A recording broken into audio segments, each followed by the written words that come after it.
घारो तूफानी बरसात और इंतजाम की गफलत ने जबरदस्त तबाही मचा रखी है। साकरो, ठट्ठा, गुज्जो, घारो, धाबेजी के कई गोठ ज़ेरे आब आ गए, जिनका शहरों से जमीनी राब्ता मुनक़ता हो गया, जबकि शहर की हालत भी इंतहाई खराब। मूसलाधार होने वाली बारिश ने सिंध हुकूमत के पोल खोल कर रख दिए हैं। इस मौके पर कौमी अवामी तहरीक के जिले सदर आसिफ जोकियों ने राज न्यूज से बातचीत करते हुए कहा, दोस्तों, ये आप देख रहे हैं घारो शहर की हालत।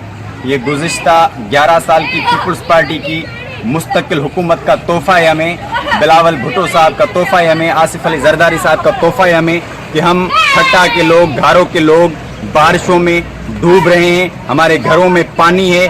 बिलावल भुट्टो साहब, वजीर आला साहब फोटो सेशन में पूरे हैं, उनको करप्ट वजीरों को बचाने में पूरे हैं, जरदारी साहब को बचाने में पूरे हैं। सिंध के लोग डूब रहे हैं, सिंध की माएँ अपने बच्चों को लेकर दरबदर हो रही हैं, लेकिन हुक्मरानों पे कोई भी उसका असर नहीं होता। ये आप देख सकते हैं मनाजिर कि घारों में मुकम्मल तौर पे घारों हुक्मरानों की नाअहली की वजह से डूब गया है। हम राज टीवी के शुक्रगुजार हैं जिन्होंने आके हमसे व्यूज़ लिए।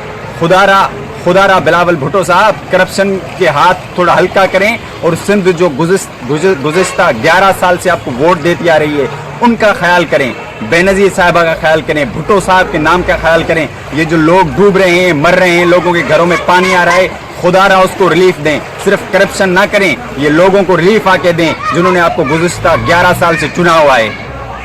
अलर्ट एंड इमरजेंसी के इत्तला के बावजूद बारिशों से कबल गटर नाले साफ नहीं कराए जा सके, जिसकी वजह से बारिश का और गटर का गंदा पानी घरों और दुकानों में दाखिल हो गया। लोग अपने घरों में महसूर होकर रह गए हैं, जबकि बिजली का निजाम भी मुकम्मल तौर पर बंद है। कैमरा टीम के साथ मोहम्मद अली मल्ला, राज न्यूज, घारो।